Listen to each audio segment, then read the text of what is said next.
Hello दोस्तों, मैं विजय भारद्वाज आप सभी लोगों का हमारे YouTube चैनल में बहुत बहुत स्वागत है। आज हम लोग देखने वाले हैं प्रायद्वीपीय भारत की दूसरी सबसे लंबी नदी किसके बारे में, तो कृष्णा नदी के बारे में। ठीक, कृष्णा नदी के अगर हम उद्गम के बारे में बात करें तो जैसे आपको इसके पहले पर्वत श्रेणियों वाले वीडियो में बताया गया था कि एक पर्वत श्रेणी है जो महाराष्ट्र हो गया, गोवा हो गया, कर्नाटक हो गया, केरल, इन चारों राज्यों में फैली हुई है, उत्तर से दक्षिण की तरफ है, जिसका नाम है पश्चिमी घाट पर्वत श्रेणी।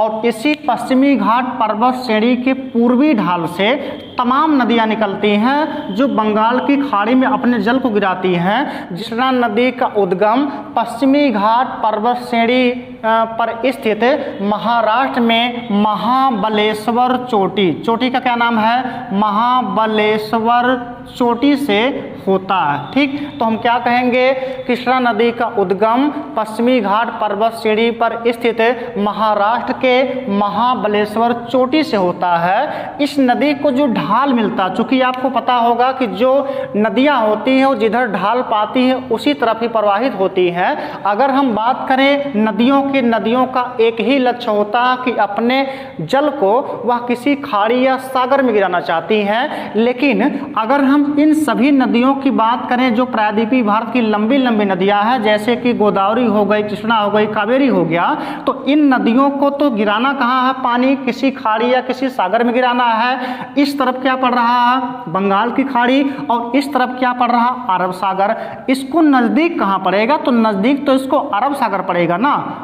क्यों, क्योंकि अरब सागर समीप है, इसको कम दूरी तय करना पड़ेगा, जबकि जो बंगाल की खाड़ी है काफी दूर है, लेकिन फिर भी अपने जल को ये लंबी दूरी तय करते हुए गिराती कहाँ है, बंगाल की खाड़ी में, अरब सागर में नहीं गिरा पा रही है। क्यों नहीं गिरा पा रही है, क्योंकि जो इस नदी का उद्गम है यह पश्चिमी घाट पर्वत श्रेणी के पूर्वी ढाल से होता है। और अगर नदी का उद्गम पूर्वी ढाल से होगा तो क्या ये नदी पश्चिमी घाट पर्वत श्रेणी को ऐसे पार करते हुए फिर आ सकती है कि आ जाए अरब सागर में, नहीं हो सकता। क्यों, क्योंकि नदियां ऊंचाई पर नहीं चढ़ती हैं, नदियां चढ़ती क्या है, नदियां क्या करती हैं, जिधर ढाल पाती हैं उधर ही प्रवाहित होती हैं। तो इस नदी का जो ढाल है वो मिल रहा कहाँ पर, बंगाल की खाड़ी की तरफ है, इसलिए बंगाल की खाड़ी की तरफ प्रवाहित होगी।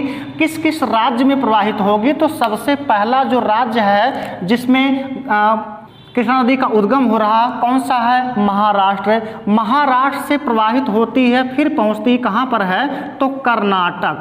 कहाँ पर, कर्नाटक से फिर पहुंचती कहाँ पर, तो तेलंगाना में पहुंचती है, और तेलंगाना से फिर प्रवाहित होते हुए पहुंचती है आंध्र प्रदेश।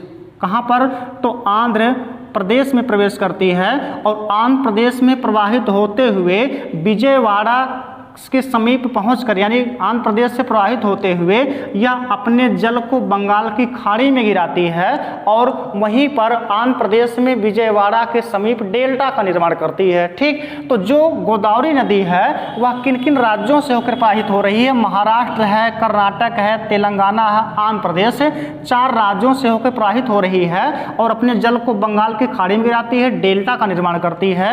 अगर इसकी सहायक नदियों के बारे में हम बात करें तो इसकी भी तमाम सैकड़ों सहायक नदियां हैं। यहाँ पर जो नदियां आपको दिख रही हैं, भीमा है, मूसी है, कोयना है, पंचगंगा है, दूधगंगा है, घाट प्रभा है, माल प्रभा है, तुंगभद्रा है, तमाम सहायक नदियां हैं। कभी कभी क्वेश्चन आता है कि कौन सी नदी दाएं हाथ पर मिलती है, कौन सी नदी बाएं हाथ पर मिलती है, तो इसका जो डायरेक्शन है ये कहाँ है, तो पूरब की तरफ है। अगर हम बात करें कि भीमा किस हाथ पर मिलती है, मूसी किस हाथ पर मिलती है, तो दोनों को देखेंगे, भीमा और मूसी नदियां ये दोनों कृष्णा नदी के बाएं हाथ पर मिलती हैं। कभी कभी क्वेश्चन आता है कि हैदराबाद शहर किस नदी के तट पर बसा हुआ है, तो मूसी नदी के तट पर हैदराबाद शहर बसा हुआ है। दाहिने हाथ पर मिलने वाली कौन कौन सी नदियां हैं, तो इसमें पहली नदी कौन सी है, कोयना हो गया, पंचगंगा हो गया, दूधगंगा हो गया, घाट प्रभा हो गया, माल प्रभा हो गया, तुंगभद्रा हो गया। तुंगभद्रा नदी भी क्या हो रही है, तो दाएं हाथ से मिल रही है। तो इसमें तमाम सहायक नदियां दाएं हाथ से मिल रही हैं, कोयना, पंचगंगा, दूधगंगा, घाट प्रभा, माल प्रभा और कौन, तुंगभद्रा। ठीक, तुंगभद्रा नदी भी दाएं हाथ से मिलती है। लंबाई के बारे में अगर हम बात करें कृष्णा नदी की, तो इसकी कुल लंबाई है 1400 किलोमीटर। कितनी लंबाई है? तो कृष्णा नदी की जो लंबाई है 1400 किलोमीटर है। यह प्रायद्वीपीय भारत की दूसरी सबसे लंबी नदी है। इसके पहले आपको बताया गया है गोदावरी नदी के बारे में। गोदावरी नदी प्रायद्वीपीय भारत की सबसे लंबी नदी है और गोदावरी नदी की लंबाई कितना बताया गया था? तो 1465 किलोमीटर। इसका मतलब जो कृष्णा नदी है वह केवल 65 किलोमीटर ही कम पड़ रही है किससे? गोदावरी नदी से। आप कह सकते हैं कि कृष्णा नदी से 65 किलोमीटर ज़्यादा लंबी है कौन? गोदावरी नदी। आइए अगली नदी हम लोग देखते हैं कावेरी नदी के बारे में। कावेरी नदी भी पश्चिमी घाट पर्वत श्रेणी से निकलती है। जैसे कि गोदावरी निकलती है, कृष्णा निकलती है, वैसे सेम पश्चिमी घाट के पूर्व तरफ से निकल रही है क्या चीज़? कावेरी नदी। आइए देखते हैं कावेरी नदी का उद्गम कहाँ से होता है। तो कावेरी नदी का उद्गम होता है कर्नाटक से। कौन सा राज्य है? राज्य का नाम है कर्नाटक। कर्नाटक राज्य में पश्चिमी घाट पर्वत श्रेणी पर एक ब्रह्मगिरी पर्वत चोटी, क्या नाम है? तो अगर हम पूरा देखें कावेरी नदी का उद्गम कहाँ से होता है, तो कावेरी नदी का उद्गम पश्चिमी घाट पर्वत श्रेणी के पूर्वी ढाल से कर्नाटक के ब्रह्मगिरी पर्वत चोटी से होता है। यह नदी भी कहाँ पर? तो बंगाल के खाड़ी में गिरकर डेल्टा का निर्माण करती है। किस किस राज्य से होकर प्रवाहित हो रही है कावेरी नदी? तो उद्गम हो रहा कर्नाटक में, कर्नाटक से निकलने के बाद प्रवेश करती है तमिलनाडु में। तो कहाँ से प्रवेश हो रहा है? कर्नाटक से तमिलनाडु में। ठीक, तो दो स्टेट में बह रही है कावेरी नदी, एक कर्नाटक है, दूसरा क्या है? तमिलनाडु। लेकिन इसकी जो सहायक नदियां हैं वो 4 स्टेट से आती हैं। जैसे कि केरल भी हो गया, फिर आंध्र प्रदेश से भी आ रही हैं, कर्नाटक से भी आ रही हैं, और कहाँ से? तो तमिलनाडु से। मतलब चारों स्टेट के जल को लगभग ये बटोर रही है। किस किस स्टेट से? तो निकल रही है कर्नाटक से और फिर प्रवेश कर रही है तमिलनाडु में। लेकिन 2 स्टेट में गुजर तो नहीं रही है, लेकिन उस स्टेट में जो इसकी सहायक नदियाँ हैं वहाँ के जल को बटोर के लेके आके दे रही है कहाँ पर? कावेरी नदी को। तो कावेरी नदी सभी के जल को ढोती है और बंगाल की खाड़ी में गिरकर तमिलनाडु के समीप निर्माण करती है डेल्टा का। अगर इसकी सहायक नदियों के बारे में हम बात करें तो इसकी जो सहायक नदियां हैं सिमसा है, कबानी है, अमरावती है, भवानी है। कौन कौन सी नदियां किस हाथ पे मिल रही हैं? तो जो कबानी है, भवानी है और अमरावती है, ये तीनों की तीनों नदियां इसके दाएं हाथ से मिल रही हैं और जो सिमसा नदी है वह इसके बाएं हाथ से मिल रही है। जो कावेरी नदी है इस नदी को दक्षिण भारत की गंगा कहा जाता है। ध्यान दीजिएगा, गोदावरी नदी को दक्षिणी गंगा कहा जाता है, जबकि कावेरी नदी को दक्षिण भारत की गंगा कहा जाता है। क्यों कहा जाता है कावेरी नदी को दक्षिण भारत की गंगा? तो आपको पता होगा जो प्रायद्वीपीय भारत की नदियां हैं ये पानी के लिए किस पे डिपेंड है? मानसून पे डिपेंड है। और भारत की जो बरसात होती है वो मानसूनी बरसात होती है। क्यों? क्योंकि यहाँ पर जो वर्षा है मानसूनी होती है। अगर मानसून आता है तो बरसात होती है, नहीं आता है तो नहीं बरसात होती है। आप ये कह सकते हैं कि जो भी प्रायद्वीपीय, इसके पहले भी आपको बताया गया है प्रायद्वीपीय भारत की नदियों के जल का केवल एक स्रोत है, वर्षा का जल है। तो भारत की जो वर्षा मानसूनी है, जब मानसून आएगा बरसात होगी, नहीं आएगा नहीं बरसात होगी, है ना। तो मानसूनी वर्षा निश्चित नहीं होता है कि बरसात होगा ही। मानसूनी वर्षा निश्चित नहीं होता कि बरसात होगा ही। मानसून तो प्रवेश करता लेकिन जरूरी नहीं है कि वर्षा हो ही।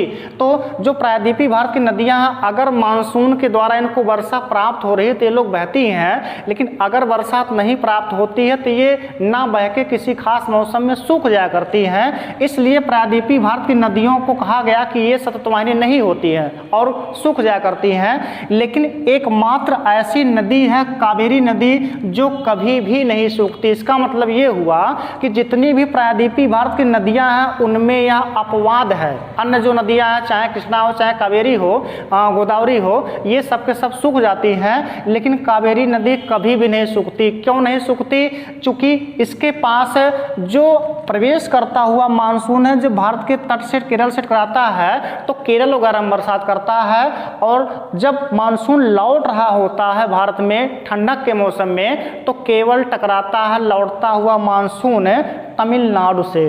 तो ठंडक के मौसम में भी इस नदी को बरसात मिलता रहता है, इसलिए जो कावेरी नदी है इसको हमेशा जल मिलता रहता है। प्रवेश करता हुआ मानसून से भी वर्षा मिलता है और लौटते हुए मानसून से भी वर्षा मिलता रहता है। जबकि अन्य जितनी भी नदियां हैं इन सभी को प्रवेश करते हुए मानसून से तो वर्षा मिलता है लेकिन लौटते हुए मानसून से वर्षा नहीं मिल पाता, क्योंकि केवल तमिलनाडु में ही लौटता हुआ मानसून टकराता है। इसलिए जो कावेरी नदी का आसपास का क्षेत्र है यहाँ पर हमेशा इसको बरसात मिला करता है, चाहे ठंडक हो चाहे कौन सा हो, गर्मी का मौसम हो, हमेशा इसको बरसात मिलता रहता है। तो गंगा की तरह यह भी हमेशा बहती रहती है। जैसे गंगा नदी को बताया गया था कि ये सतत वाहिनी है, मतलब हमेशा बहती है। क्यों बहती थी? क्योंकि उसके पास दो स्रोत था, एक वर्षा का जल था, दूसरा क्या था? ग्लेशियर था। जब भारत में मानसूनी वर्षा खत्म हो जाता है तब ग्लेशियर पिघलता था तो गंगा नदी में पानी बह रहा था, है ना, यानी कि बहता है। तो लेकिन यहाँ जो है कावेरी नदी जहाँ से इसका उद्गम हो रहा है वहाँ पर तो कोई ग्लेशियर नहीं है, लेकिन फिर भी इसको वर्षा मिल रहा। क्यों? क्योंकि लौटते हुए मानसून से भी वर्षा मिलता है और प्रवेश करते हुए मानसून से भी वर्षा मिलता है। इसका मतलब ये हुआ कि कावेरी नदी को हर पूरे वर्ष क्या है? वर्षा मिलता रहता है, वर्षा का पानी मिलता रहता है, इसलिए हमेशा बहती रहती है। इसलिए कावेरी नदी को दक्षिण भारत की गंगा कहा जाता है। ठीक, अगर क्वेश्चन आए कि दक्षिण भारत की गंगा किसे कहा जाता है तो आप कहेंगे कावेरी नदी को दक्षिण भारत की गंगा कहा जाता है। दोस्तों, अगर आपको वीडियो पसंद आता हो तो आप वीडियो को लाइक कीजिए, शेयर कीजिए और चैनल को सब्सक्राइब करना ना भूलें।